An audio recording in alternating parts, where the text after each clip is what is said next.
Muy bien, chicos y chicas, damos la bienvenida oficial al inicio de esta nueva clase de lenguaje preuniversitario popular Antumapu.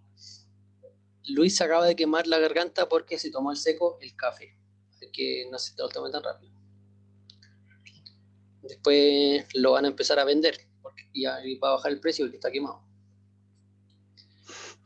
Muy bien, chicos y chicas, como siempre ya sabemos las normas de convivencia de la clase. Le va a usar el chat para opinar, responder, preguntar, para lo que quieran en verdad, para mostrarnos ofertas de tricot o de otras casas comerciales, levantar la mano si es que quieren pedir la palabra, y como siempre den su máximo. Profe, una duda, ¿hay posibilidad de clases presenciales?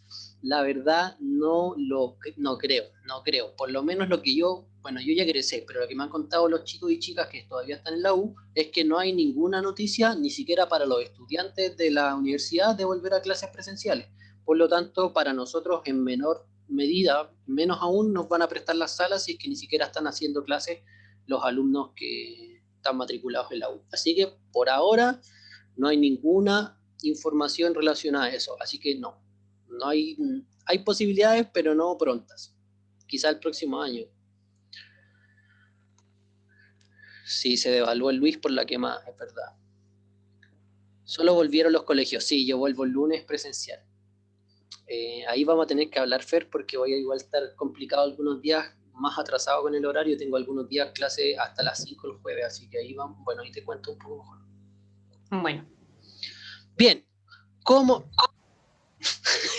se siente en el día de hoy en la escala de Baby Yoda? Nos ponen en el chat, como siempre, qué número los representa al inicio de esta clase. El 4, Luis, pero si se acaba de tomar un café no puede tener sueño, castigado. Sugei y Fabián, 7, excelente. Muy felices.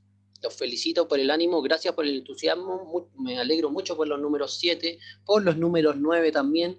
Ánimo a la Cata, a Génesis, que también nos mandan el número 4, Baby Yoda con sueño. Vamos con ánimo, hagamos un esfuerzo, sabemos que esto es para mejorar nuestro puntaje. Nicolás Tapia, el 1, está enojado Nicolás, le mando un gran abrazo, cariños, y a enfrentar con mucho ánimo, con mucho entusiasmo lo que nos queda de jornada. Sofía, el 7, excelente. Alberto, el 2. Hola, Alberto, ¿cómo está? Fernanda, 4 y 1. Está enojada y con sueño, Fernanda. Ánimo, Fernanda, mucho cariño. Estaba escribiendo la materia de ayer y aprovechando de estudiar que tengo sueño. Ánimo, Luis. Ahí el café le va a hacer efecto en un ratito más. Matías, el 8. Me encanta esa cara, ese meme como de Baby Yoda mirando hacia arriba, es muy tierno. Francisco, el 2. Moisés Pedrero, el 9. Qué bueno. Antonio Sarabia, también 1 y 4. También le mandamos mucho ánimo a usted, Antonio. Igual a Ricardo también. Qué bueno, Alberto, qué bueno que está bien. Catalina, 6 y 1. Oh, no, ánimo, Catalina, ánimo. Y Luis, las de 1.50 mirando a alguien de 70. Ay. Sí, es bueno ese meme, me gusta ese meme. Muy bien, chicos y chicas, les doy nuevamente la bienvenida a todos y todas los que se van conectando. Ya tenemos 33 participantes. Les mandamos mucho cariño, mucha energía, mucho entusiasmo, mucha garra a los que me pusieron y las que me pusieron el número 1, 4 y 6. Les mandamos un gran abrazo, les entregamos virtualmente toda la energía, todo el entusiasmo para que aprovechen esta clase. Bueno, bien. Ya, comencemos, ahora sí. Yo, ¿cuál Baby Yoda soy yo? El 7 y el 9. ¿Y tú, Fer? Yo creo que hoy día el 5. El 5. Sí. Creo que nadie había dado el 5. También es muy tierno. Ya, vamos con la clase. Comencemos. ¿En qué quedamos ayer? Alguien me pone en el chat qué vimos ayer.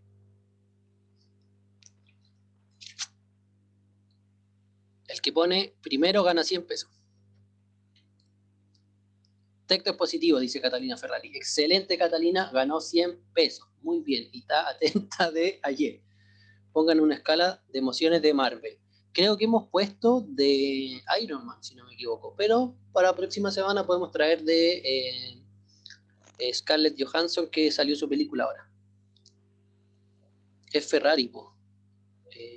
Catalina Ferrari dije, po. Texto positivo, ¿sí? Catalina Ferrari. Ah, es Ferrari, por eso es tan rápida, ya entendí. Ay, qué lento. No soy Ferrarillo, se nota.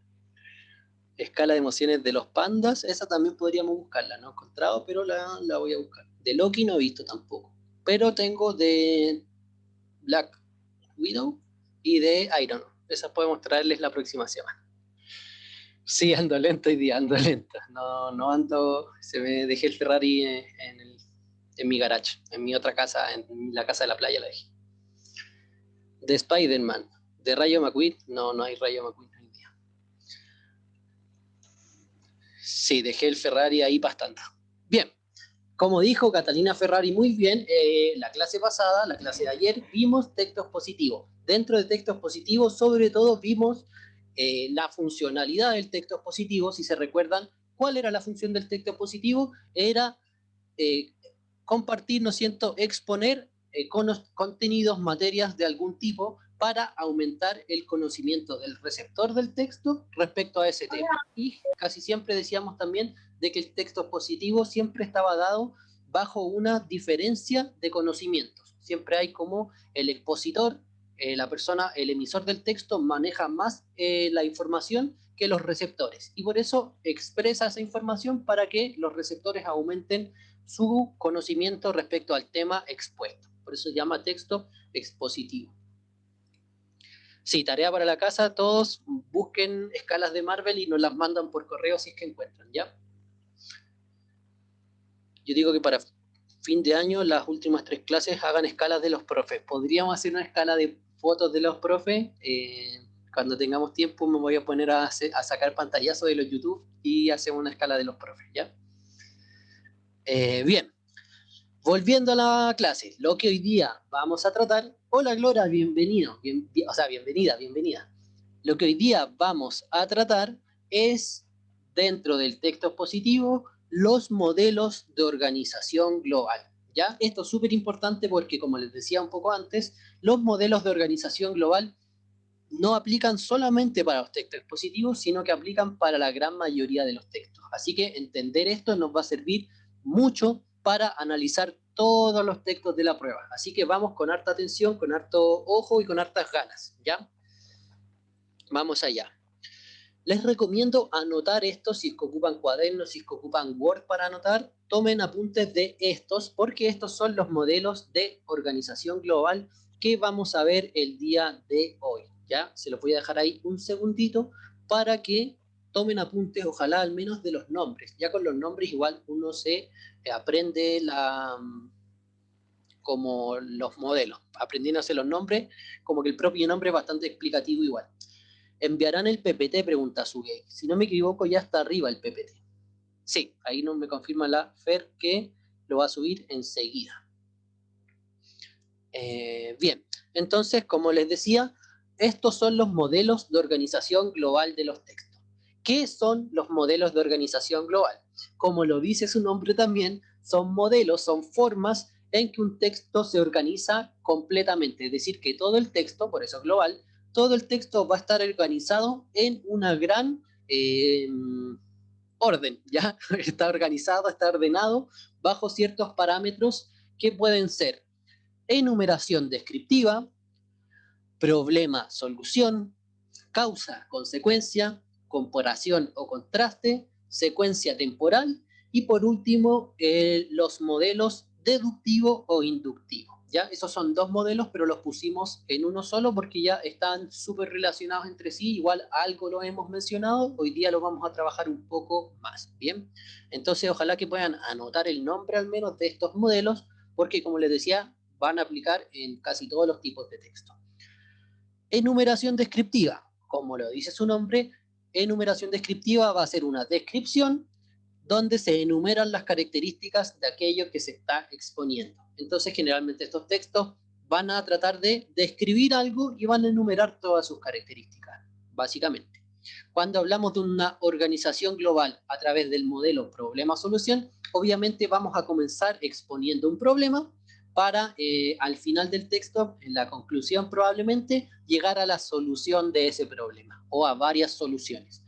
A veces los textos organizados en el modelo global de problema-solución no llegan a la solución, no encontramos respuesta a los problemas.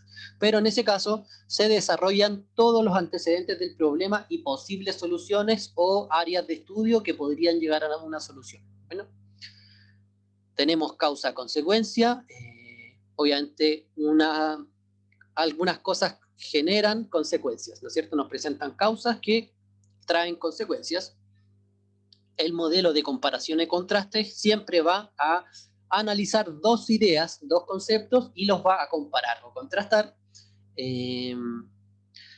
La secuencia temporal es una secuencia, una seguidilla, una sucesión de hechos que ocurren en el tiempo, encadenado, ¿no es cierto? Secuencia temporal es una cosa ocurre primero, después la segunda, después la tercera. Pregunta Gloria, ¿qué son esos conceptos que están leyendo? Como lo dice ahí, son los modelos de organización global. Bien, estos son grandes modelos en que se organizan los textos. Tenemos estos 6 tipos, bueno, deductivo o inductivo son 2, así que en teoría son 7 modelos de organización global. Son grandes estructuras que organizan, ordenan la estructura de los textos. Ya vimos ayer de que los textos, sobre todo los textos de textos positivos, ¿cuáles son sus 3 fases? Las mismas fases que la mayoría, ¿no es cierto? Introducción, desarrollo y conclusión. Además de esas 3 fases de la estructura interna, encontramos modelos de organización global, que son estos 7, que son grandes formas en que los emisores ordenan sus ideas a través de un texto, ¿ya? Luis pregunta si puede ser más de una en la comparación. Siempre las comparaciones son entre 2 ideas o más. También podemos comparar o contrastar más ideas o conceptos, pero mínimo 2. No puedo hacer una comparación con una sola idea, con un solo concepto. Siempre 2 o más conceptos van a ser comparados o contrastados. Ya vamos a ver un poco más en detalle la diferencia entre comparación y contraste. Vamos a comparar la comparación con el contraste. Bueno, como les decía, la secuencia temporal, una sucesión de hechos que ocurren en el tiempo. Y por último, el modelo deductivo o inductivo. El modelo deductivo e inductivo son los modelos más amplios de organización. Muchas veces vamos a ver que podemos encontrar textos que tienen un orden deductivo y que además también exponen una causa y una consecuencia. Ya vamos a hablar un poco más de esto. Ahora vamos a empezar a exponer cada uno de estos modelos de organización global. La Fer ya nos avisa que ya está en cursos el PPT de esta clase. Muchas gracias, Fer. Seca. Bien, déjenme ordenar aquí el chat, las pantallas de ustedes. Ya. Partimos con la enumeración descriptiva. El primero de los modelos de organización global de los textos que vamos a tratar es la enumeración descriptiva. Básicamente, la enumeración descriptiva lo que va a hacer es enumerar las características de aquello que se está hablando. ¿Me ayudas tú, Fer, leyendo esta diapo? Ya, voy. Entonces, enumeración descriptiva. En el texto se explica presentando las características del concepto o tema, habitualmente mediante una serie de palabras, frases u oraciones que expresan cualidades. Como decía Gonzalo, lo que hacen es enumerar las cualidades o características de aquello de lo que se está hablando.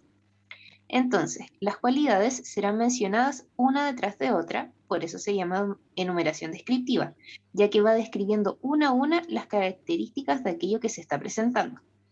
Este tipo de orden es común cuando el autor de un texto quiere crear una imagen mental de lo que está explicando, sea un producto, la apariencia de un personaje, la ambientación de un lugar, un paisaje, etc. Es decir, este tipo de modelo de organización lo utilizamos cuando, por ejemplo, se utiliza cuando el autor nos dice, por ejemplo, que un personaje tenía el pelo castaño, los ojos cafés, era bajo, usaba un chaleco azul, zapatos negros y andaba con jeans. Ese es el tipo de modelo organizacional que nos presenta la enumeración descriptiva. Exacto. Esto lo vamos a encontrar en varios textos donde obviamente lo que se busque es que el receptor del texto genere una imagen visual de aquello que nos van a explicar. Entonces, como recién les leyó la Fer, puede ser un producto. Por ejemplo, no sé, yo publico en Facebook ventas de ropa americana. Hola, vendo mi chaqueta marca Adidas de largo de tanto, ancho de mangas tanto, color verde, tiene un pequeño detalle en la manga, pero se puede arreglar, no sé qué, tiene líneas así, bolsillos grandes, con cierre, etcétera. Entonces, voy enumerando, describiendo las características para que la persona que lea el texto se forme una imagen visual de aquello que está explicando en el texto. También lo mismo, no sé, vendo mi camioneta Ford Ranger 4x4 de tal año, características con alto, tantas puertas, aire acondicionado, etcétera. ¿Ya? Vamos enumerando las características de aquello que queremos explicar. Como les decía muy bien la Fer, esto es súper típico de los textos narrativos cuando nos presentan un personaje y nos dan su descripción. Nos dicen cómo se ve, cómo viste, cuál es su estatura, sus características físicas, el rostro, el cuerpo, etc. Bien, eh, sigamos, a ver.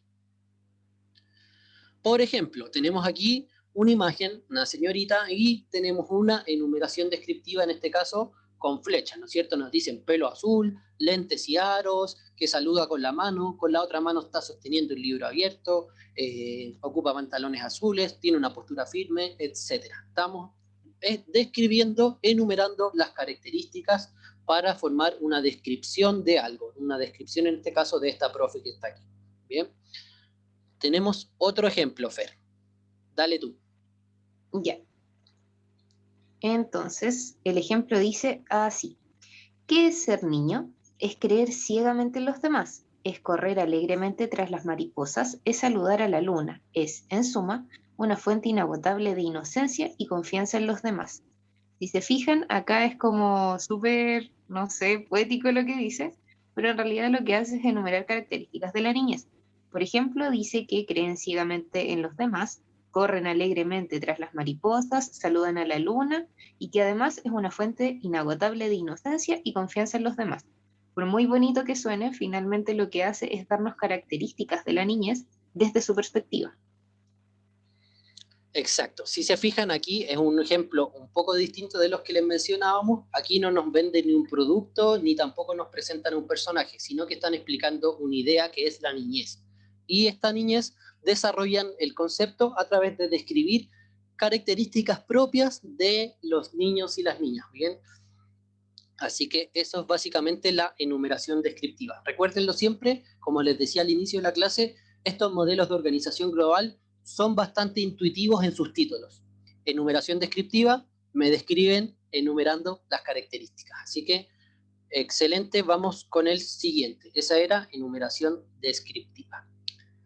Vamos con el siguiente modelo de organización global de los textos, que es el modelo de problema-solución.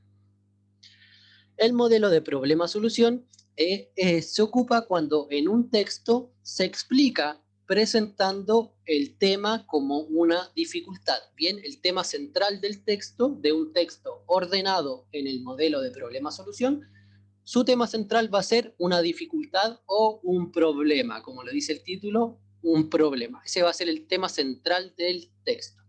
Posteriormente, luego de presentar el tema, probablemente lo vais a presentar ¿dónde? En la introducción. Bien.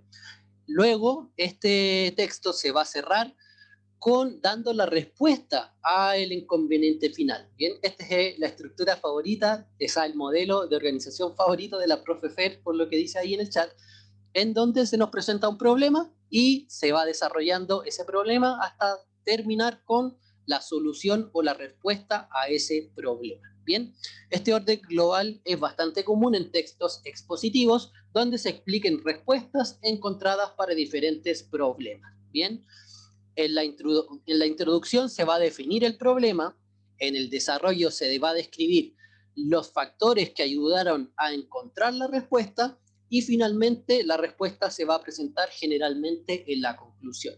Bien, Cabe señalar de que hay algunos textos de problema-solución que no terminan en la solución.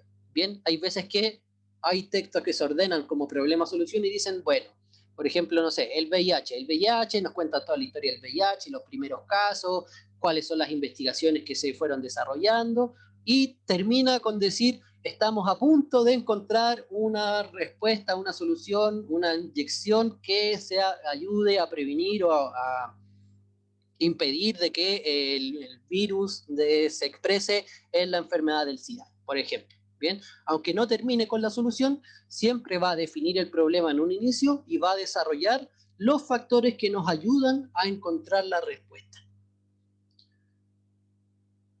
Vamos con el ejemplo, Fer. Ya. Entonces, la obesidad se debe a dos factores que se conjugan: el exceso de comida y la falta de ejercicio.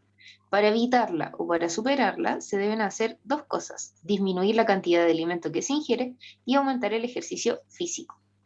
Entonces, en este ejemplo, nos dicen que la obesidad, que en este caso sería el problema, se debe a estos dos factores, que es el exceso de comida y la falta de ejercicio. Aquí entonces nos estaría dando las características o los factores que ayudan a eso. Y finalmente nos da la solución. Y nos dice que para evitarla o superarla se debe disminuir la cantidad de alimentos y aumentar el ejercicio físico. Exacto. Si se fijan, bueno, aquí me voy a adelantar un poco para mencionar también el de causa-consecuencia. Pero si se fijan aquí, la primera frase del texto está ordenada como causa-consecuencia, ¿ya? Pero el párrafo en su globalidad está ordenado como problema-solución. Nos presentan el problema, que es la obesidad. Nos dicen las causas de la obesidad, que son el exceso de comida y la falta de ejercicio. Pero el texto, o el párrafo en este caso, finaliza dando la respuesta al problema que inicia. Por lo tanto, de manera global está organizado este párrafo como problema-solución. Entre medio también nos dan causas y consecuencias, pero el modelo de organización global que domina en el párrafo es de problema, la obesidad, y cuál es la solución: comer menos y hacer ejercicio. Está difícil, pero hay que ponerle empeño. Vamos con todo, por un verano sin polera. Bien, eso respecto de el modelo de organización global de problema-solución. Entonces, ya vimos enumeración descriptiva y luego problema-solución. Hay que modelar la panza, profe, sin vergüenza. Sí, también bueno, la obesidad es un problema de salud, pero muchas veces la salud mental es más fuerte, y a pesar de que uno ya puede estar un poco obeso, si uno se siente bien y tiene confianza en sí mismo o en sí misma, ya unos kilitos de más no nos van a hacer la vida imposible, digamos. Bien, vamos con el siguiente, que como les mencionaba es causa-consecuencia, y podemos resumirlo en que toda acción genera una reacción. ¿Lo lees tú, Fer, por favor? Ya, voy. Entonces, causa-consecuencia. En el texto se explica, se presentan algunas ideas o informaciones como principio u origen de otras que son sus efectos o resultados. Los textos ordenados globalmente bajo causa-consecuencia expondrán dos ideas relacionadas, donde una será la causante de la otra o viceversa. Será común encontrar entonces conectores causales como ya que, debido a, porque, por, dado que, y conectores consecutivos. Por eso, en consecuencia, luego, entonces, por esta razón. Como en el ejemplo anterior, nos decían que las causas de la obesidad eran estos dos factores y la consecuencia eran las otras dos situaciones que nos mencionaban un poco más abajo. En este caso es importante que para este modelo, me distraje, este es mi modelo de organización global favorito. Sí, y como les decía, acá es importante siempre notar que debe existir una causa y una consecuencia. Si falta alguna de las dos, esto ya no se puede decir que es causa-consecuencia. Y pasa mucho que a veces dicen como, es que esto, y uno dice, pero esto es consecuencia, y como que marca causa-consecuencia, pero en realidad nunca dan la causa. Entonces es súper importante que ambas deben estar sí o sí en el texto que leamos. Exacto, sí. Si se fijan, aquí vuelve la importancia de conocer los conectores. Aunque los conectores ya no nos los pregunten en la prueba, es súper útil entender las relaciones que establecen los conectores, porque también nos va a servir para identificar estos modelos de organización global, ¿ya? Obviamente, en el modelo de organización global de causa-consecuencia, vamos a encontrar conectores causales y conectores consecutivos, ¿bien? En los que vimos anteriores de problema-solución, vamos a encontrar qué tipo de conectores, conectores también probablemente de relación causal. Como ya tenemos este problema, vamos por eso a buscar soluciones, ¿ya? Y en el caso de la enumeración descriptiva, bueno, ahí no van a haber tantos conectores, probablemente conectores copulativos, bien como el y, ¿no es cierto? Porque van a estar solamente sumando una característica después de la otra y sumando una después de la otra. Así que simplemente vamos a encontrar conectores de tipo de adición, no, copulativos, conectores copulativos, ¿bien? Entonces, aunque no nos pregunten los conectores, es importante entender que esas palabras nos indican las relaciones que están ocurriendo entre las ideas del texto y nos va a ayudar muchísimo, muchísimo a entender la organización global de los textos. En el caso de la causa-consecuencia, aquí les tenemos dos ejemplos de textos con modelo de organización global causa-consecuencia. El primero dice así: entrenar a nuevos empleados, capacitar también podría ser, a nuevos empleados, tiene como efecto a corto plazo una disminución de la productividad, pero como efecto a largo plazo un aumento de la productividad. Bien, entonces aquí nos están diciendo que cuál es la causa o lo que detona las acciones es el entrenar nuevos empleados. Bien, yo contrato nuevos empleados y obviamente tengo que dejar a algunos empleados antiguos entrenando a los nuevos. Por lo tanto, mi productividad va a bajar en un principio. Esa es una primera consecuencia. Pero a continuación, más a largo plazo, la consecuencia de esta misma acción, que es entrenar a los nuevos empleados, va a traer un aumento de la productividad porque voy a tener el doble de empleados haciendo lo mismo. Así que voy a producir más. Bien, aquí tenemos una causa, una causa con dos consecuencias. No sé si quiere decir algo, Fer. No, dale no. Ya. El segundo ejemplo dice: cuando un alumno manifiesta una actitud deshonesta durante una evaluación, esta se anulará, debiendo el infractor rendir una interrogación en forma inmediata o en el horario que se le indique y asumir una suspensión de clases de 3 días. Bien, aquí obviamente, ¿cuál es la causa? Un alumno lo pillaron copiando, ¿cierto? Una actitud deshonesta durante una evaluación. Estaba copiando, tenía un torpedo, estaba en el celular, no sé. ¿Y cuál es la consecuencia de que lo pillen? Si lo pillan, obviamente interrogación, suspensión, citación con el apoderado, no sé, lo que sea. Pero básicamente cada causa genera una o más consecuencias, ¿bien? Toda acción genera una reacción. Y eso es el modelo de organización global de causa-consecuencia, el favorito de Albert. Bueno, también, como la mayoría de los modelos de organización global, su nombre lo explica bastante bien.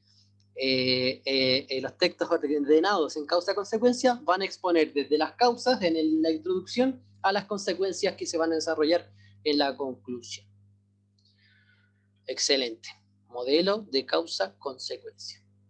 Vamos con el siguiente, que es la comparación o el contraste. Aquí vamos a encontrar, obviamente, comparaciones o contrastes, por lo tanto vamos a encontrar este tipo de estructuras que les pusimos aquí. Tan grande como, tan valiente como, no sé, comparaciones de igualdad, comparaciones de desigualdad, más que o menos que, o de igualdad, nuevamente, al igual que. ¿Lo lees tú, Fer? Ya. Comparación o contraste. En el texto se explica presentando una correspondencia o paralelo entre diferencias, conceptos o temas, ya sea presentando semejanzas o diferencias. Entonces, si comparo o contrasto, siempre habrán dos ideas que se analizan y además pueden analizarse desde la comparación o desde el contraste. Es decir, puedo decir, valga la redundancia, estas dos cosas, ideas, temas, personas, se parecen en, o se diferencian en esto otro. Esa es como la idea principal, que una muestra las semejanzas y la otra las diferencias entre esas cosas que está comparando o contrastando. Exacto. Entonces, como muy bien dijo la Fer recién, la comparación, cuando hablamos de la comparación puede, al igual que el contraste, siempre va a analizar, a evaluar dos ideas, dos conceptos o más. Como muy bien dijo, creo que Luis, ¿puede ser más de dos? Sí, pueden ser, lo importante es que sean, no puede ser un solo concepto que se compare con quién, con nada, ¿no es cierto? Tienen que ser dos conceptos que se comparen o más. Cuando hablamos de comparación, esto también lo vimos en la materia de conectores, si se acuerdan, la comparación se puede hacer de dos formas, en términos de igualdad, es decir, dos cosas se parecen en algo, dos cosas son similares en algo, o en términos de desigualdad. Una cosa es más que otra en tal característica o menos que otra en tal característica. Además, bueno, eso, la comparación de desigualdad puede ser por superioridad, una cosa es más que la otra, o por inferioridad, una cosa es menos de una característica que la otra. Como les mencionaba, esto lo vimos en la materia de los conectores, donde vimos que algunos ejemplos de conectores comparativos son para igualdad, tenemos el conector como, así como, tal como, cual o tal cual, también, así también, al igual que, lo mismo que, y tan, puntito, puntito, como, que es lo que les mencionaba recién, no sé, no sé, no se me ocurre ningún ejemplo, pero para comparar como dos cosas, no, Ya yo tengo uno. dale. Ya. Tanto Gonzalo como Fernanda hacen clases hoy. Exacto, entonces ahí están comparando por igualdad a los dos profes que están haciendo las clases, tanto Gonzalo como la Fer estamos haciendo clases. Entonces, a través de esa característica se nos relaciona, se nos compara en términos de igualdad. Luego tenemos los conectores comparativos de desigualdad, donde tenemos de superioridad, más que, mayor que, mejor que, o de inferioridad, menos que, menor que, peor que. Bien, básicamente se dice que una cosa es más o menos de una característica que la otra. Vamos con el contraste ahora. Dale, Fer. ¿Voy yo? Sí. Ya. Entonces, contraste. Al igual que la comparación, el contraste analiza dos ideas o conceptos, pero el contraste se enfoca en las diferencias. Por ejemplo, se pueden analizar paso a paso dos procesos y contrastar sus diferencias, beneficios y dificultades. En este caso van a ser comunes conectores adversativos de diferenciación, como mientras que, por otra parte, por su lado, a diferencia de o por el contrario. A mí lo que me sirve es asociar al contraste un conector y a la comparación otro. Con el contraste en general, el por el contrario es clave en todos los textos. Siempre que como que el texto se da color y quiere contrastar algo y dice así como por el contrario o por otra parte, uno al tiro puede asumir que eso es un contraste. Exacto. Básicamente el contraste, como muy señala la FED, se va a enfocar a las diferencias. Y esto es lo que uno hace cuando contrasta, no sé, por ejemplo, opciones de compra. No sé, yo me voy a comprar dos zapatillas. Ya, estas están más bonitas, pero cuestan 10 lucas más.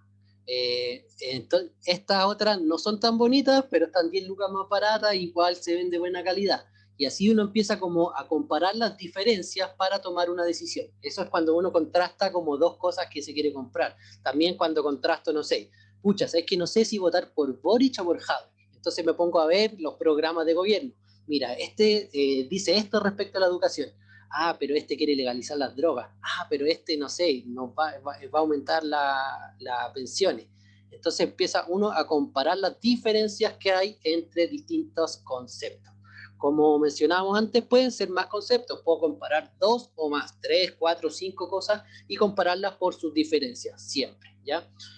También puede ser, no sé, ¿me tomo la micro o me voy en metro nomás? Pucha, no sé, es que igual me gusta ir mirando para afuera, en el metro no puedo hacer eso, así. Entonces uno va buscando, poniendo ojo en las diferencias más que en las semejanzas, que sería la comparación por igualdad, ¿ya?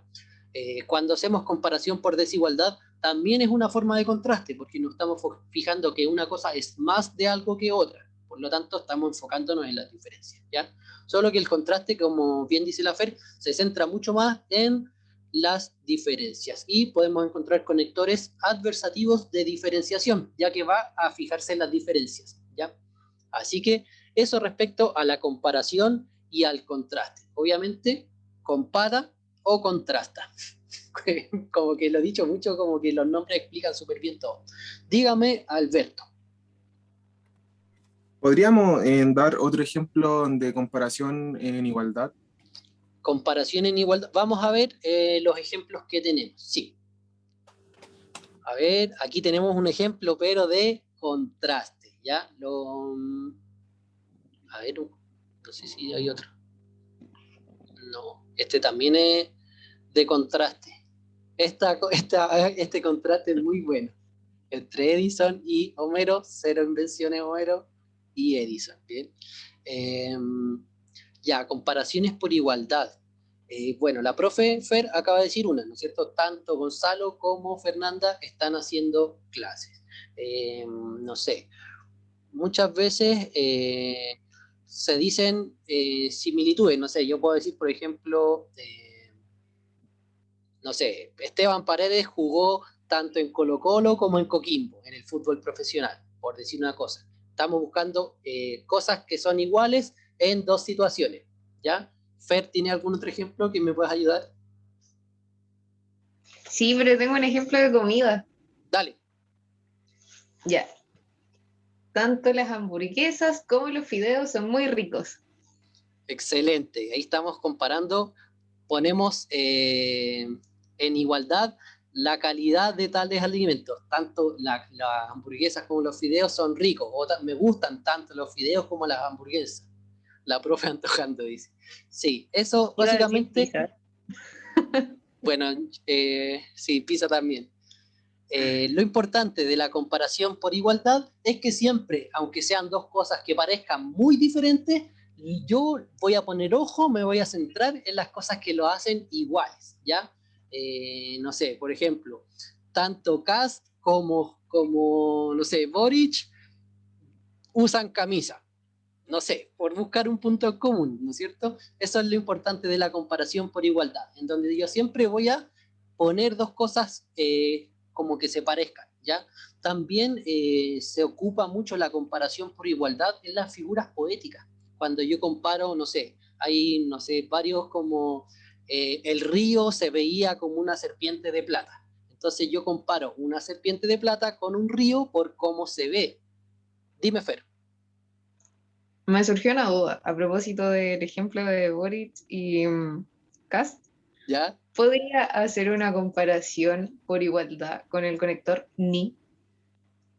Sí, también se puede hacer comparaciones por igualdad negativas. Por ejemplo, tomando el mismo ejemplo, ni Boris ni Kast se presentaron con vestido a los debates presidenciales. Entonces ahí el punto en común que comparten ambos candidatos es que ninguno de los dos usó un vestido en las entrevistas que tuvieron. ¿Sirve? Sí, yo creo que sí. En ese caso, claro, lo importante es que buscar puntos en común que hagan iguales a dos cosas, aunque sean muy diferentes. Estamos comparando dos cosas y vamos a decir en qué cosas se parecen o son iguales. Esa es la comparación por igualdad o por semejanza. Por el contrario, el contraste, como dijimos, se centra en las diferencias. Y voy a leer el ejemplo de este fragmento que es del libro, no sé si el libro o fragmento titulado Mapuche, de Carlos Aldunate Solar, que dice: en el verano, la vida familiar se desarrolla al aire libre. Los pequeños cerca de la ruca, los adolescentes cuidan a los animales y el padre y la madre están dedicados a sus diarias tareas. En invierno, mientras la lluvia cae incesantemente sobre el techo de paja, la familia se reúne en torno al fogón y, haciendo caso omiso del humo que inunda el recinto y ennegrece las paredes, se lleva a cabo, en la intimidad de la casa, un proceso cultural de fundamental importancia. Mientras las mujeres trabajan afanosamente en las labores domésticas, los miembros mayores se entretienen en largas conversaciones y discursos acerca de sus recuerdos, sus antepasados y las hazañas que se le atribuyen. Los niños observan silenciosa y atentamente esta escena cotidiana, van absorbiendo la cultura de su pueblo. Entonces, si se fijan, este ejemplo de contraste obviamente contrasta ¿qué cosas? La vida de los mapuches en las dos estaciones del año opuestas, que son invierno y verano. Entonces, hace un contraste entre las actividades de la sociedad mapuche en verano versus en invierno. También pueden aprendérselo así, como una cosa versus la otra. Y siempre van a comparar las diferencias. En este caso están contraponiendo, contrastando las actividades de los mapuches en dos estaciones diferentes. Bien, eso respecto a comparación y contraste. Obviamente siempre van a ir, se me van a presentar en el inicio de la comparación o contraste dos ideas, dos conceptos que en la introducción se presentan las dos ideas a comparar o contrastar. En el desarrollo se van a ver distintas similitudes o distintas diferencias entre estas ideas para terminar cerrando un poco, como siempre en la conclusión, sintetizas, engloba todo lo que ha tocado para hacer una síntesis final de por qué tales ideas son iguales o por qué tales ideas son diferentes. Eso respecto a la comparación y contraste. Vamos con el siguiente, Fer, que es la secuencia temporal, y lo resumimos en partimos por el principio. Primero lo primero, también puede ser. Dale, Fer. Súper. Entonces, secuencia temporal. En el texto se explica presentando una cronología, ordenando los hechos en un encadenamiento temporal, unos datos antes y otros después. Acá, al ladito, tenemos el ejemplo de la transformación de una pupa, creo, a una mariposa, ¿cierto? Claro. Sí. Entonces, obviamente, parte con los huevos de mariposa. Estos huevos forman larvas. Ay, no, creo que está al revés. Está al revés, no está mal. Está mal, yo me sé el ciclo de las mariposas y no es así. Están los huevos, luego larva, luego pupa y finalmente mariposa. El 2 y el 3 están cambiados, me equivoqué. Imperdonable, mi profe de entomología me asesinaría. Claro, pero lo importante de la secuencia temporal es que obviamente es una secuencia, una sucesión de hechos que ocurren ordenadamente en el tiempo. Primero, una mariposa pone huevos. Luego, esos huevos eclosionan y salen larvas. Esas larvas se alimentan de las hojas hasta juntar suficiente energía para empezar su proceso de transformación y se hacen pupa. Y luego esas pupas maduran y se abren para dar nacimiento, por decirlo, a las mariposas. Luego nuevamente empieza la secuencia con estas mariposas poniendo otros huevos y así. Entonces es una secuencia temporal. Primero lo primero, luego lo segundo, luego lo tercero y al final lo último. Dale, Fer, con esta diapo. Ya. Las secuencias temporales son comunes en los textos narrativos que cuentan una historia desde el inicio, pasando por el clímax hasta llegar al final del relato. Pero también es orden global común en manuales, recetas de cocina, instructivos, protocolos, instrucciones, entre otros textos. Y acá tenemos un ejemplo cortito que dice: para preparar un rico cola de mono hay que seguir las siguientes instrucciones. Hierva la leche con vainilla y clavo de olor. Luego, retire del fuego. Añade el aguardiente y café. Al mismo tiempo que revuelve, agregue azúcar a gusto y sirva bien helado. Entonces, la secuencia temporal se puede usar para narrar, por ejemplo, una historia en donde algunos hechos ocurren antes y otros después, pero esta misma lógica también puede ser aplicada a las recetas de cocina, porque obviamente si hacemos lo último al principio no vamos a tener el mismo resultado. Exacto. La secuencia temporal es típica y está muy asociada al género narrativo. ¿Por qué? Porque obviamente, como dice ahí, el género narrativo se encarga de contar historias, sean cuentos o novelas. Siempre vamos a partir con personajes que tienen una situación inicial. Esa situación inicial se ve alterada por algún cambio, llega un personaje a invitarle a un torneo, llega un personaje a decirle que lo van a matar, llega cualquier personaje o pasa algo que se detona otra acción. Entonces se van dando una sucesión, una secuencia de acciones en el tiempo, una tras otra, hasta llegar al final. Pero también lo vamos a encontrar en todo tipo de textos instructivos, manuales, protocolos, donde nos dicen paso a paso qué hay que hacer. Cómo conectar el Wi-Fi, no sé, abra opciones, ajustes, no sé qué, busque la clave en el router, inscriba la clave y listo. Entonces, cada vez que tengamos un instructivo, una secuencia de pasos ordenados a seguir, estamos frente a una secuencia temporal. Aquí teníamos el ejemplo de una receta de cocina, típica receta que todas las abuelas se la saben de memoria, te la pueden anotar y hacer una secuencia de estos pasos. Las metodologías también serían secuencia temporal, ¿verdad? Las metodologías también se siguen por secuencia temporal. Si yo digo, bueno, voy a analizar sobre esto y para eso voy a buscar no sé, artículos científicos en tales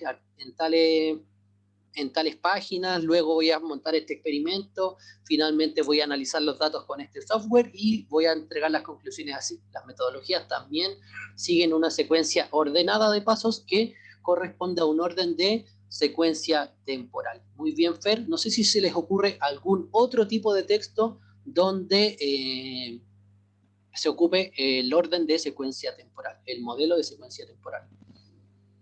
A ver. Sí, metodologías, manuales, instructivos, cómo armar un mueble, como las instrucciones de cualquier cosa, y sobre todo muy relacionado al género narrativo, pero también como vemos en otros tipos de textos. Vamos con la siguiente, que es el orden o modelo de organización global deductivo. Cuando hablamos de orden o modelo deductivo, hablamos de un texto en el cual la información se va a organizar desde lo más general o abstracto hacia lo más particular o concreto. Se plantea en un inicio la idea principal. Luego se va a explicar esta idea principal, se va a ir desarrollando en ideas cada vez menos pertinentes con la idea principal, pero siempre pertinentes. Es decir, de que partimos con una idea muy global, muy general. Por ejemplo, no sé, los mamíferos, ¿ya? Los mamíferos, ese es el título, y va lo más arriba, lo más general. Voy dando ideas que al principio las primeras ideas van a ir abarcando casi todo el contenido de los mamíferos. Por ejemplo, características que se aplican a todo. Los mamíferos son aquellos seres vivos que nacen por crías vivas y tienen glándulas mamarias. Entonces ahí digo una característica que afecta a todos los mamíferos. Entonces está muy relacionado con los mamíferos. Y luego voy dando ideas cada vez más pequeñas. Dentro de los mamíferos encontramos mamíferos marinos y mamíferos terrestres. Ya voy separando en dos grupos, por lo tanto estamos haciendo ciertas diferencias cada vez más particulares. No sé, dentro de los mamíferos marinos encontramos los cetáceos, delfines, ballenas, cachalotes, etc. Bien, estos animales se alimentan de tales cosas. Si se fijan ahí ya nos estamos alejando de la idea central que era los mamíferos. Estamos dando información particular de los mamíferos marinos acuáticos, pero es información que no se aplica a todos los mamíferos. Por lo tanto, es información cada vez más particular. Partimos de lo general y vamos hacia lo específico o los ejemplos. También ocupa mucho. Yo creo que esto le vamos a dar otra pasada y vamos a incluir lo más importante de lo que era antes el plan de redacción. Antes, cuando estaba en la PSU, el plan de redacción, el modelo deductivo, y el modelo inductivo se ocupaba mucho para jerarquizar las típicas frases que había que ordenar antes. Bueno, ya no hay que hacer eso, pero es súper importante saber ordenar, jerarquizar las ideas, desde la más grande a la más pequeña, desde la más general a la más particular. Eso respecto del modelo deductivo. Siempre partimos de ideas generales y vamos hasta llegar a las ideas más pequeñas o ejemplos. El I12, el clásico I12, se extraña igual, se extraña, sí. Yo creo que lo vamos a mencionar igual en alguna clase porque es importante saberlo para saber jerarquizar la importancia de la información y también saber interpretar las ideas principales secundarias o los ejemplos o datos anecdóticos. Dale tú, Fer, con el ejemplo deductivo, por favor. Ya. Los días como hoy, de altas temperaturas, pueden traer perjuicios de salud a algunas personas. La insolación y la deshidratación son algunos de aquellos. Esta última ocurre cuando el organismo pierde más agua que la necesaria para funcionar normalmente. Entonces, en este ejemplo, notamos que, primero, parte hablando de días como hoy, que poseen altas temperaturas. Luego nos dice que estos días pueden traer perjuicios de salud a algunas personas. De esos perjuicios de salud nos nombra la insolación y la deshidratación. Y ya al final nos habla de que esta última, es decir, la deshidratación, ocurre cuando el organismo pierde más agua que la necesaria. Por lo tanto, si ustedes se dan cuenta, va desde una idea como muy grande, que es días calurosos, hasta algo muy particular, que es la causa de la deshidratación. Claro, siempre nos vamos moviendo de ideas generales a ideas particulares. Yo diría más bien que aquí la primera idea es los perjuicios a la salud provocados por las altas temperaturas. Esa es la primera idea, como la idea más amplia. Los perjuicios de la salud provocados por las altas temperaturas. Luego, dentro de esos perjuicios a la salud, tenemos insolación y deshidratación. Vamos dando cada vez más información particular. Nos pasamos de la idea general, perjuicio de la salud, a ejemplos de esos perjuicios, insolación y deshidratación. Y luego vamos hilando cada vez más fino hasta llegar a definir lo que es la deshidratación y nos explican por qué ocurre. Si es que a alguien le interesa, lo voy a escribir aquí igual, voy a intentar escribirlo, lo que es el I12. ¿Qué es el I12? El I12 es, como les dijimos, una técnica, una estrategia que se ocupaba para jerarquizar las ideas o las frases de los textos de los problemas de plan de redacción. Es una estrategia milenaria. Todo mi tercero medio con esa lecera para nada. Pero no crea que es para nada, porque sobre todo para entender el modelo deductivo y el inductivo, que es lo mismo pero al revés, es súper útil el I12, que es idea más amplia que el título.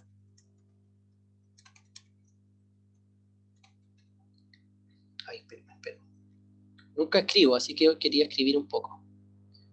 Bueno, ahí la Fer lo escribió ya. Mira, pero la Fer lo tiene diferente, yo me lo sabía así. Definición, origen, está igual. Características o clasificación.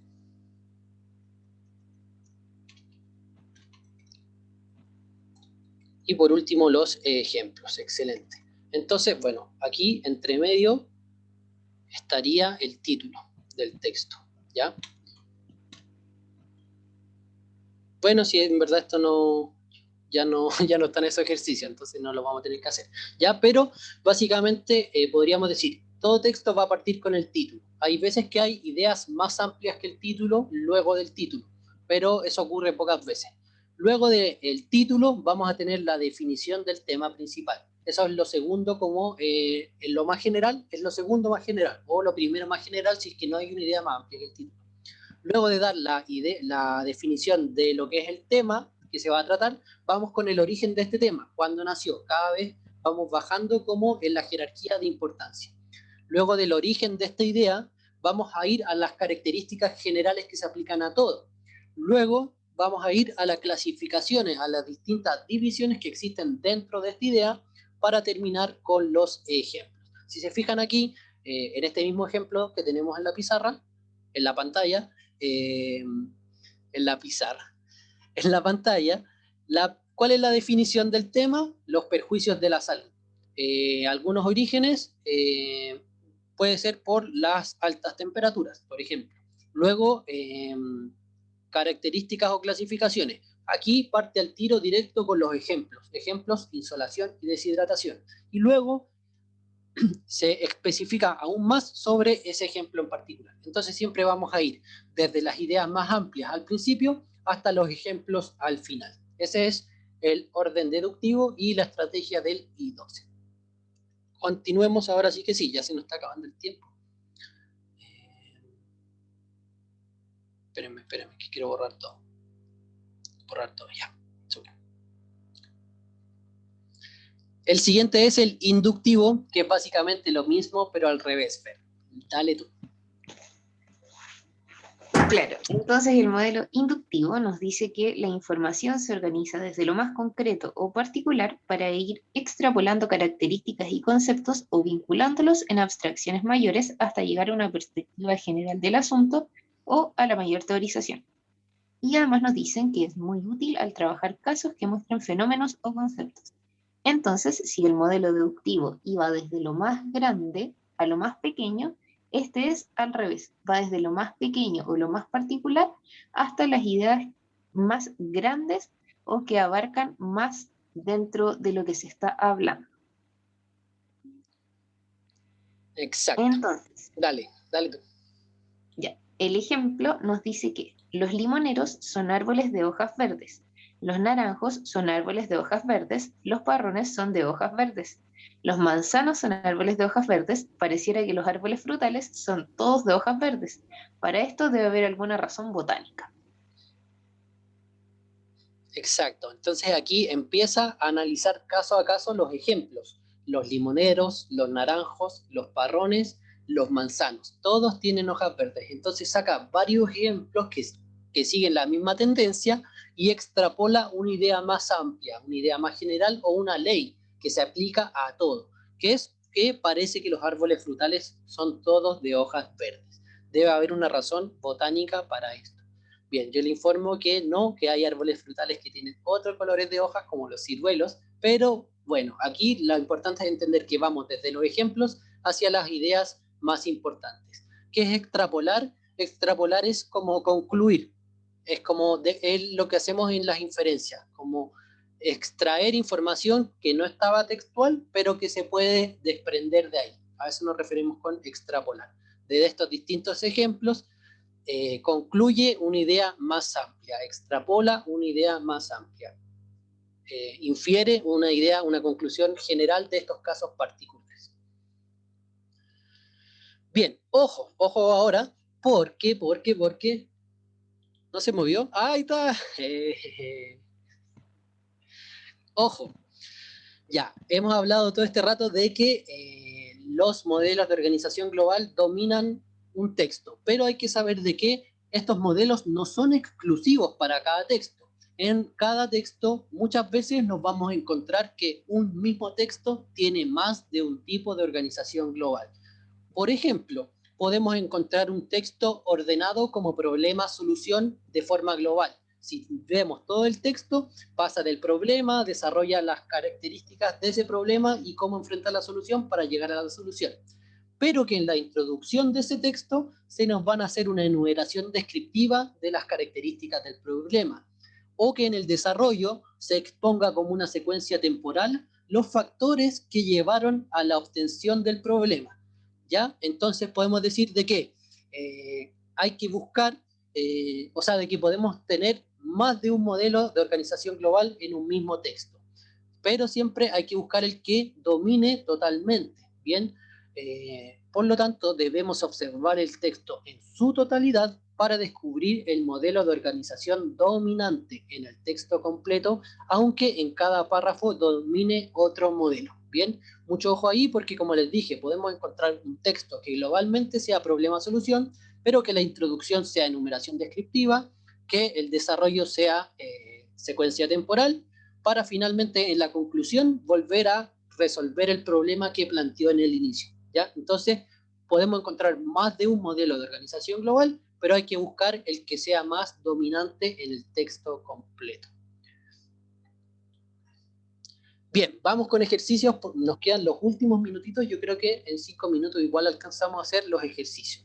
Tenemos 5 textos y ustedes van a tener que identificar a qué tipo de modelo de organización global corresponde cada fragmento. ¿Ya? Les vamos a mostrar 5 fragmentos y ustedes van a tener que decir, ¿es problema o solución? ¿Es causa-consecuencia? Creo que es secuencia temporal. Y si ponen uno con signo de interrogación, ahí los retamos. Bien, vamos, Fer, ¿lees tú el primero? Voy. Ya, respondemos en el chat. Entonces, érase una vez una niña muy linda y graciosa, llamada Carmen, hija de una madre viuda tan infeliz que, no pudiéndole comprar un par de zapatos, iba descalza la pobre muchacha durante el verano y calzada con unos grandes zuecos en invierno, que no la preservaban del frío. Así es que sus piecitos estaban siempre amoratados. Este fragmento, ¿de qué modelo de organización es ejemplo?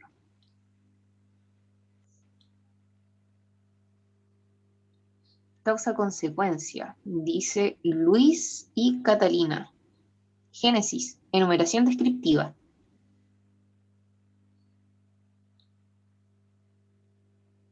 Sofi Camila, también causa-consecuencia.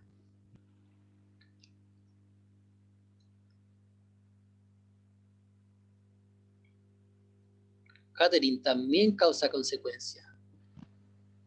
Bien, si se fijan, esto es a lo que yo me refería con que hay que tener ojo porque podemos encontrar más de un modelo de organización global. Aquí, obviamente, están enumerando las características de la niñita, que es linda, graciosa, cómo se llamaba, cómo era su madre, y luego empieza a hablar de otras cosas. Ahí ya vamos a intuir de que no es el dominante enumeración descriptiva, porque empieza a hablar de la madre viuda, de los zapatos, etcétera. Bien, aquí lo que se nos presenta es el modelo de causa-consecuencia. ¿Cuál es la causa? Andaba con descalza en verano y con zuecos en invierno. ¿Cuál es la consecuencia? Sus piececitos estaban siempre amoratados. Bien, y tenemos el conector así es que, como típico conector consecutivo que nos establece que lo que viene antes es la causa y lo que se presenta después es la consecuencia de esa acción o de ese efecto. Así que tenemos causa-consecuencia. Muy bien, voy con el segundo, que dice, durante la mayor parte de la Edad Media, la cultura se desarrolló casi en exclusiva en los monasterios y se guiaba por la tradición y autoridad de la Iglesia, mientras que con el Renacimiento se afianza el pensamiento humanista que implica el triunfo de la razón y del individuo. Se discute y se argumenta desde el estudio y la reflexión personal. ¿A qué modelo de organización global corresponde este fragmento? Luis, Catalina Ferrari dicen comparación. Matías Valdominos también dice comparación. Ignacia Pérez también comparación. Johnny comparación. Excelente. ¿Alguien cree que es contraste?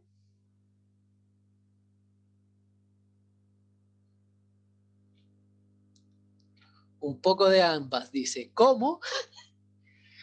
Bien, aquí estamos viendo las semejanzas o las diferencias. Esa es la pregunta que les quiero hacer.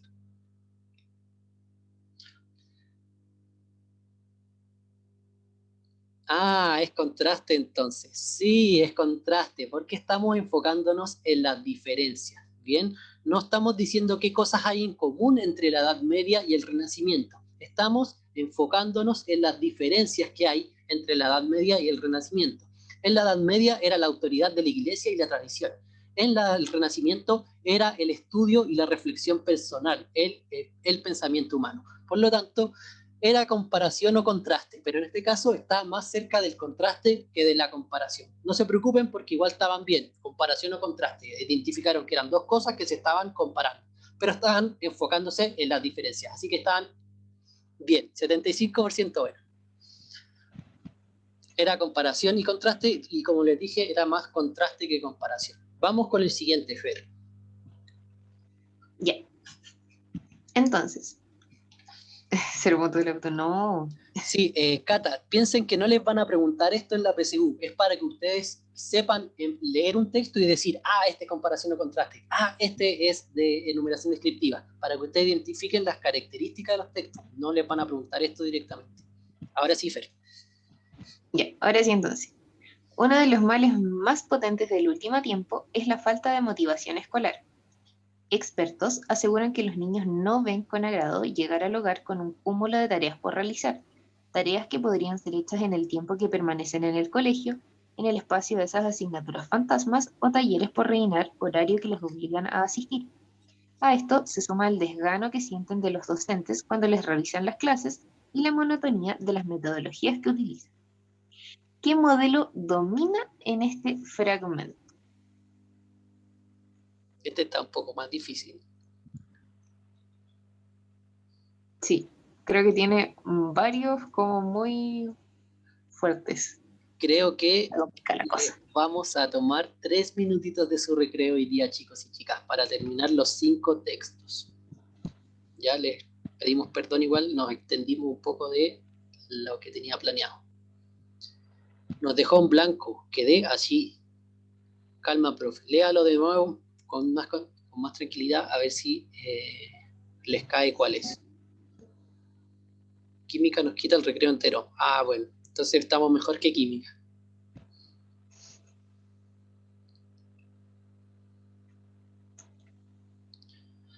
Bien, uno de los males más potentes del último tiempo es la falta de motivación escolar. Obviamente, ese va a ser el tema a tratar, la falta de motivación escolar. Y luego dice, expertos aseguran que los niños no ven con agrado el llegar con tareas al hogar, que podrían ser tareas desarrolladas en el colegio, el espacio de asignaturas fantasmas o talleres por rellenar horario. Esto se suma al desgano que sienten los docentes cuando realizan las clases y la monotonía de las metodologías que utilizan.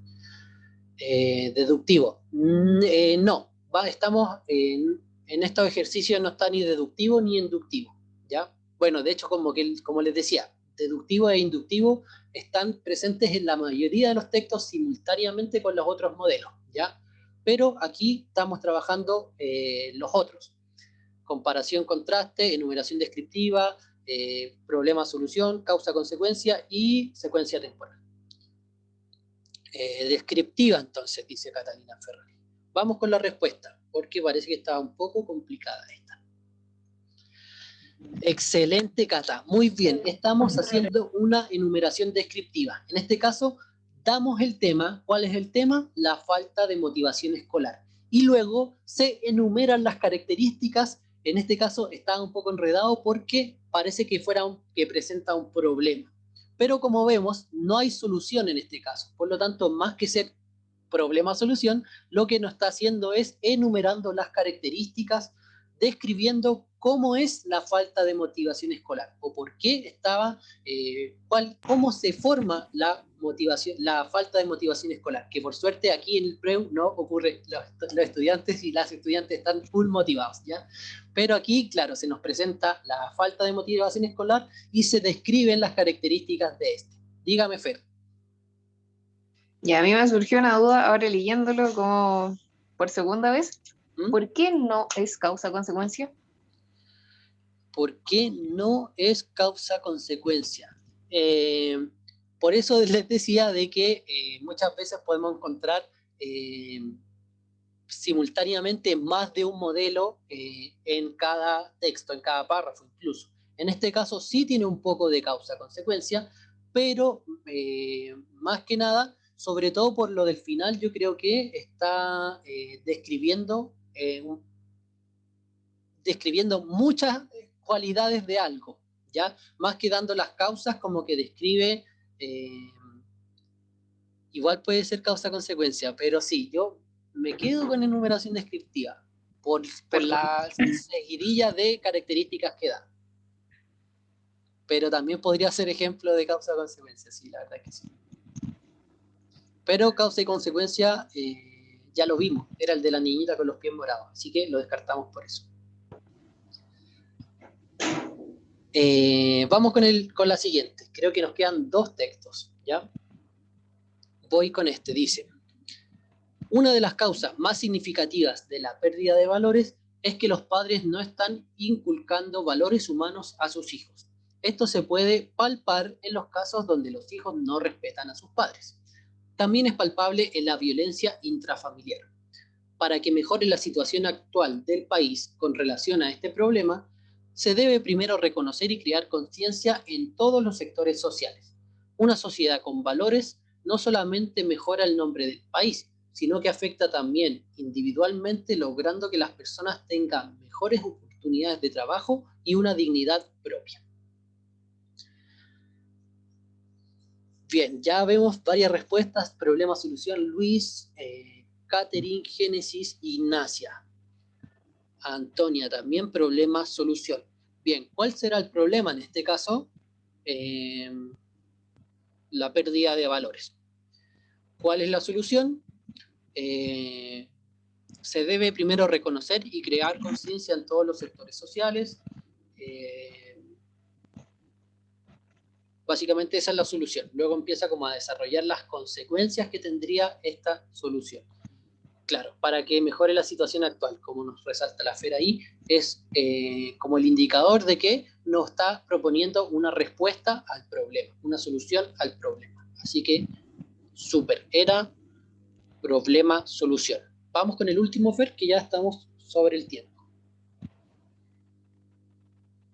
Ya, entonces, tome esta calle y siga derecha hacia el sur. Va a encontrar un semáforo. Después del semáforo, cuente 3 calles y de vuelta hacia izquierda. Esa es la avenida central. Siga derecho por esa avenida hasta encontrar el edificio del Banco de las Américas. De vuelta a su derecha y 3 calles después encontrará la plaza central. Ahí usted encontrará el centro de la ciudad. Entonces, ¿qué modelo de organización global domina en este fragmento?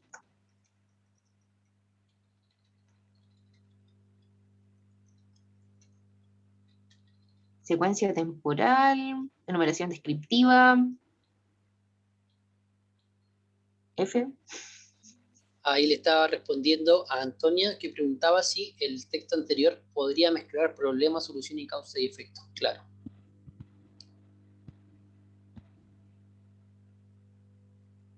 Luis se arrepintió de enumeración descriptiva. Bien.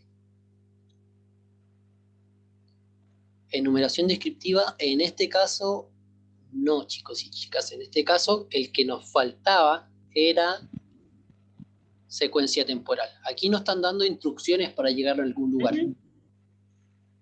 Eso mismo. Como que es una receta para llegar a un lugar X. Sí, la secuencia temporal, siempre recuérdenlo, secuencia temporal es una sucesión de hechos en el tiempo, desde el que pasó primero hasta el que pasó último. En este caso, son instrucciones para llegar a algún lugar, así que era secuencia temporal. Excelente, chicos y chicas, con esto llegamos al final de la clase del día de hoy. Espero que les haya servido esta clase, que les ayude a enfrentar todos los textos y decir, este parece que tiene tal modelo de organización global. Como les decimos, esto no lo preguntan directamente en la prueba, pero tener noción de estos modelos nos va a servir muchísimo para analizar y para sacar lo más importante de cada texto. Obviamente, si es un texto problema-solución, lo más importante es la solución, ¿bien? Si es que es causa-consecuencia, lo más importante es esa relación de causalidad. Si es que la enumeración descriptiva es un poco orden temporal nomás, ¿bien? Eso es lo importante de esta clase y esperamos que les haya quedado súper claro lo que es los modelos de organización global. Se pasa súper rápido la clase, sí. De hecho, hoy día nos pasamos de la hora, así que ya nos vamos. A despedirse, Fer. Sí, que estén súper bien, chiquillos, sigan cuidándose. Aprovechen este último tiempo, el segundo semestre se pasa súper rápido, así que ejerciten y pónganle todo el empeño que de verdad estoy segura que les va a ir súper bien. Eso. Ya pronto, terminando esta materia de texto expositivo, yo creo que vamos a darle al ensayo del DEMRE de este año, del modelo último que salió. Así que apenas terminemos esta materia de texto expositivo, les vamos a estar informando cómo vamos a hacer el ensayo. Excelente, chicos y chicas, les agradecemos muchísimo por su participación, por su asistencia, por los comentarios, por las historias de feria, por todo. Estuvieron excelentes hoy día todos y todas. Y nos vemos el próximo miércoles, como siempre, a la misma hora. Un gran abrazo y que estén muy bien. No les quitamos más tiempo de su recreo. Chao, profes. Muchas gracias. Chao, Fernanda, que esté muy bien. Gracias a ustedes. Que estén bien, cuídense. Chao, Cata. Chao, profe, gracias por la clase. Chao, Moisés, gracias a usted. Nos vemos. Chau, chau.